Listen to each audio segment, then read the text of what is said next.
Hey y'all, let's talk about the hot button topic, causes of the Civil War.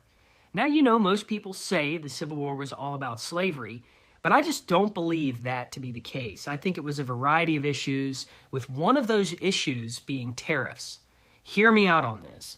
In the book, When in the Course of Human Events, which I frequently reference in my shop, historian Charles Adams argues that tariffs were a major and often overlooked factor, and he explains it well.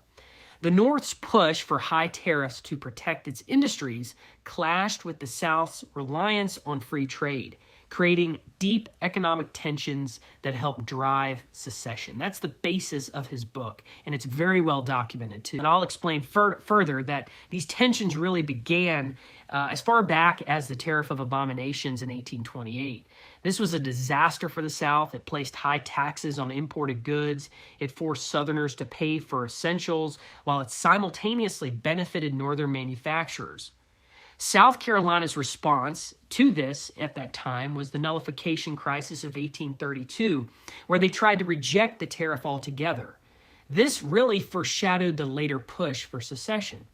But from 1848 to 1857 thereabouts, there was a time of relief with lowered rates. The North's industrial economy was growing, though, and protectionist policies were making a comeback by the time Abraham Lincoln was elected.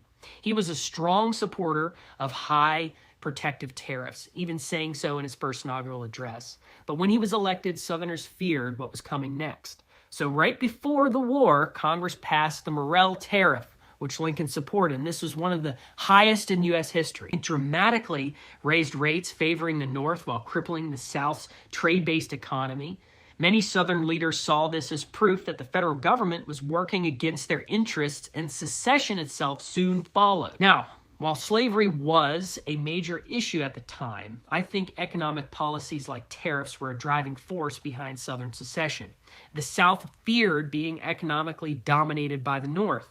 Now, this is further expressed in historical documents like Robert Rhett's secession documents, where he talks about this, as well as newspaper articles at the time. But what do you think?